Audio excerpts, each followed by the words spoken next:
সবাইকে স্বাগত জানাচ্ছি বিডিভিউজ ইনফোটেনমেন্টে। আপনাদের সাথে আছি আমি সুস্মিতা দাস।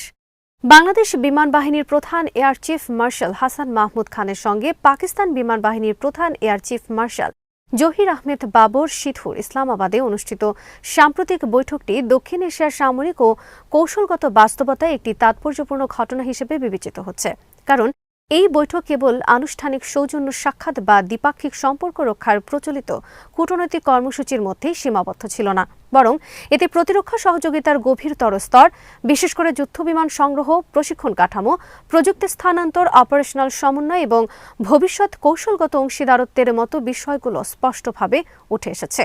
দক্ষিণ এশিয়ার ভূ রাজনৈতিক বাস্তবতায় বাংলাদেশ দীর্ঘদিন ধরে একটি ভারসাম্যপূর্ণ পররাষ্ট্রনীতি অনুসরণ করে আসছে, যেখানে কোনো একটি শক্তির উপর অতিরিক্ত নির্ভরশীলতা এড়িয়ে চলা এবং বহুমুখী কৌশলগত সম্পর্ক গড়ে তোলাই মূল লক্ষ্য। সেই প্রেক্ষাপটে পাকিস্তানের সঙ্গে বিমান বাহিনীর স্তরে এই উচ্চ পর্যায়ের বৈঠক বাংলাদেশের প্রতিরক্ষা কৌশলের একটি গুরুত্বপূর্ণ অধ্যায় হিসেবে দেখা হচ্ছে। আরও বিস্তারিত থাকছে ওয়াহিদ ফারুকের প্রতিবেদনে।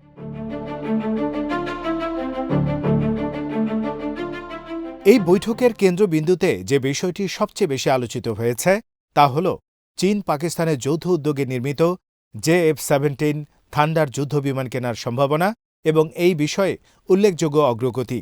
JF-17 যুদ্ধবিমানটি পাকিস্তানের প্রতিরক্ষা শিল্পের একটি বড় অর্জন হিসেবে বিবেচিত, কারণ এটি পাকিস্তানের দীর্ঘদিনের লক্ষ্য স্বনির্ভর সামরিক সক্ষমতা অর্জনের একটি বাস্তব রূপ। একই সঙ্গে এটি চীনের সঙ্গে পাকিস্তানের কৌশলগত সম্পর্কেরও প্রতিফলন।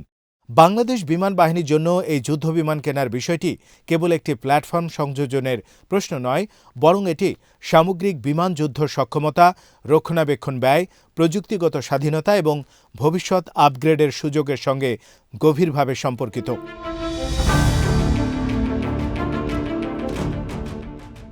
JF-17 যুদ্ধবিমানটি বহুমুখী ভূমিকা পালনে সক্ষম, যা আকাশ প্রতিরক্ষা, স্থল আক্রমণ, সমুদ্র পৃষ্ঠে লক্ষ্যবস্তুতে আঘাত এবং সীমিত মাত্রার ইলেকট্রনিক যুদ্ধ পরিচালনায় ব্যবহার করা হয়।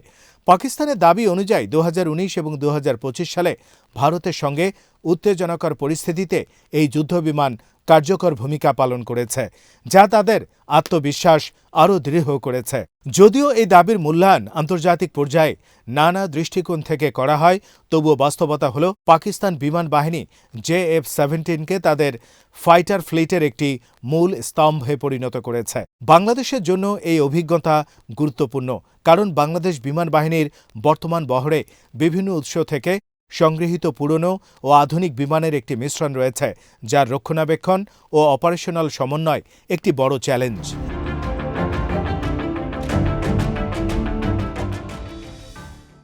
বাংলাদেশ বিমান বাহিনী দীর্ঘদিন ধরে তাদের যুদ্ধবিমান বহর আধুনিকায়নের প্রয়োজনীয়তা অনুভব করে আসছে।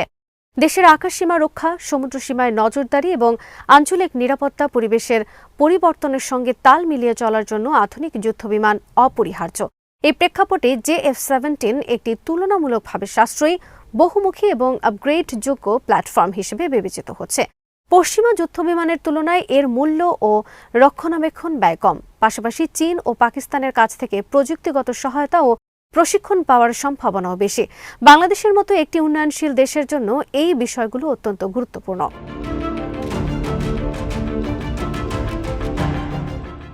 বৈঠকে কেবল যুদ্ধবিমান কেনার বিষয় নয়, বরং দুই দেশের বিমান বাহিনীর মধ্যে অপারেশনাল সহযোগিতা এবং প্রাতিষ্ঠানিক সমন্বয় জোরদারের উপর বিশেষ গুরুত্ব দেওয়া হয়েছে। এর অর্থ হল ভবিষ্যতে যৌথ প্রশিক্ষণ, অভিজ্ঞতা বিনিময়, এমনকি নির্দিষ্ট ক্ষেত্রে যৌথ মহড়ার সম্ভাবনাও উন্মুক্ত হতে পারে। পাকিস্তান বিমান বাহিনী দীর্ঘদিন ধরে বাস্তব যুদ্ধ অভিজ্ঞতার মধ্য দিয়ে গেছে, বিশেষ করে সন্ত্রাসবিরোধী অভিযান এবং সীমান্ত উত্তেজনার সময়। এই অভিজ্ঞতা থেকে বাংলাদেশ বিমান বাহিনী উপকৃত হতে পারে, বিশেষ করে অপারেশনাল পরিকল্পনা, দ্রুত প্রতিক্রিয়া সক্ষমতা এবং আকাশ প্রতিরক্ষার সমন্বিত ব্যবস্থাপনার ক্ষেত্রে।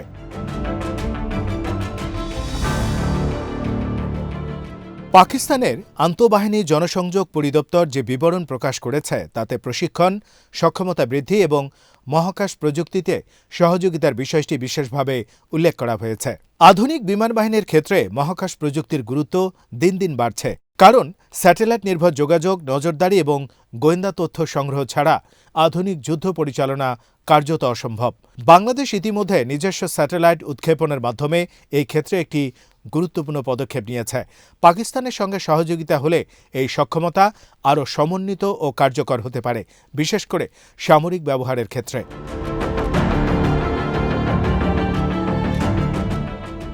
বাংলাদেশ বিমান বাহিনীর প্রধানকে গার্ড অব অনার প্রদান এবং পাকিস্তান বিমান বাহিনীর সাম্প্রতিক অগ্রগতির বিষয়ে বিস্তারিত ব্রিফিং দেয়া এই সফরের প্রতীকী গুরুত্ব তুলে ধরে।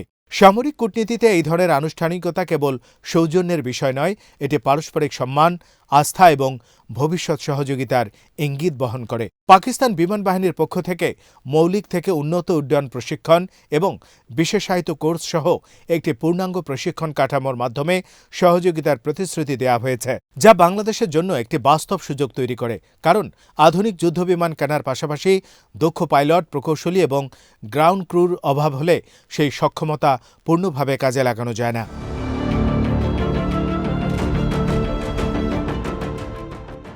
বাংলাদেশ বিমান বাহিনীর প্রধান পাকিস্তান বিমান বাহিনীর যুদ্ধ অভিজ্ঞতার প্রশংসা করেছেন এবং সেই অভিজ্ঞতা থেকে উপকৃত হওয়ার আগ্রহ প্রকাশ করেছেন। এই বক্তব্যটি বিশেষভাবে তাৎপর্যপূর্ণ। এটি ইঙ্গিত দেয় যে বাংলাদেশ কেবল সরঞ্জাম কেনার দিকেই নজর দিচ্ছে না, বরং অপারেশনাল দর্শন, কৌশলগত চিন্তাধারা এবং বাস্তব যুদ্ধ অভিজ্ঞতা থেকে শেখার বিষয়টিকেও গুরুত্ব দিচ্ছে। একই সঙ্গে বাংলাদেশের পুরনো বিমান বহরের রক্ষণাবেক্ষণ সহায়তা এবং আকাশ প্রতিরক্ষা রাডার ব্যবস্থা সংযুক্ত করে আকাশ নজরদারি সক্ষমতা বাড়ানোর বিষয়ে সহযোগিতা চাওয়া হয়েছে, যা বাংলাদেশের বর্তমান বাস্তবতার সঙ্গে সামঞ্জস্যপূর্ণ। কারণ বাংলাদেশের বিমান বাহিনীর একটি বড় অংশ এখনও পুরনো প্ল্যাটফর্মের উপর নির্ভরশীল, যেগুলোর কার্যকর রক্ষণাবেক্ষণ ছাড়া সামগ্রিক সক্ষমতা ঝুঁকির মুখে পড়তে পারে।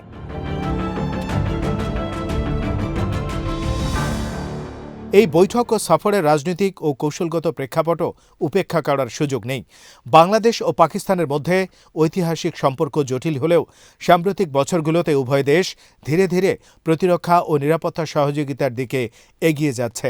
এই সফর সেই সম্পর্কের দৃঢ়তা তুলে ধরেছে এবং দীর্ঘমেয়াদী কৌশলগত অংশীদারিত্ব গড়ে তোলার যৌথ অঙ্গীকারের প্রতিফলন ঘটিয়েছে বলে পাকিস্তানের পক্ষ থেকে দাবি করা হয়েছে।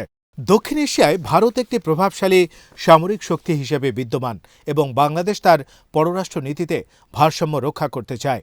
পাকিস্তানের সঙ্গে ঘনিষ্ঠ প্রতিরক্ষা সহযোগিতা সেই ভারসাম্যের একটি অংশ হিসেবে দেখা যেতে পারে, যদিও বাংলাদেশ একই সঙ্গে চীন, তুরস্ক, রাশিয়া এবং পশ্চিমা দেশগুলোর সঙ্গেও সম্পর্ক বজায় রাখছে।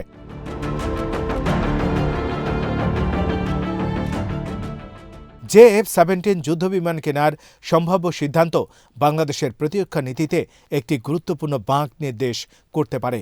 এটি একদিকে যেমন বাংলাদেশের বিমান বাহিনীর আধুনিকায়নে সহায়ক হতে পারে, অন্যদিকে আঞ্চলিক শক্তির ভারসাম্যে নতুন মাত্রা যোগ করতে পারে। তবে এই সিদ্ধান্তের সঙ্গে ঝুঁকিও জড়িত। আন্তর্জাতিক রাজনীতিতে অস্ত্র কেনাবেচা কেবল প্রযুক্তিগত বা আর্থিক বিষয় নয়, বরং এটি কূটনৈতিক ও কৌশলগত সম্পর্কের উপর সরাসরি প্রভাব ফেলে। বাংলাদেশকে তাই এই সিদ্ধান্ত নিতে হবে অত্যন্ত সতর্কতার সঙ্গে, যাতে কোনো একটি পক্ষের সঙ্গে সম্পর্ক অতিরিক্তভাবে ক্ষতিগ্রস্ত না হয়।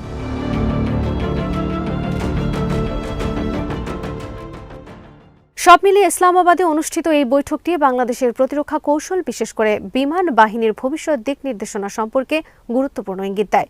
এটি দেখায় যে বাংলাদেশ কেবল বর্তমান সক্ষমতা বজায় রাখার চিন্তায় সীমাবদ্ধ নয়, বরং ভবিষ্যতের নিরাপত্তা চ্যালেঞ্জ মোকাবেলার জন্য একটি সুপরিকল্পিত ও বহুমুখী কৌশল গ্রহণের পথে এগোচ্ছে। পাকিস্তানের সঙ্গে এই সহযোগিতা যদি বাস্তব রূপ পায়, তবে তা বাংলাদেশের বিমান বাহিনীর সক্ষমতা বৃদ্ধির পাশাপাশি দক্ষিণ এশিয়ার সামরিক কৌশলগত বাস্তবতায়ও একটি নতুন অধ্যায়ের সূচনা করতে পারে। আজ এখানেই শেষ করছি। সমরাস্ত্র, প্রতিরক্ষা ও কূটনীতির নানা তথ্য জানতে চোখ রাখুন বিডিভিউস ইনফোটেইনমেন্টে। চ্যানেলটি ভালো লাগলে সাবস্ক্রাইব করুন। সংযুক্ত থাকুন আমাদের ফেসবুক পেজে।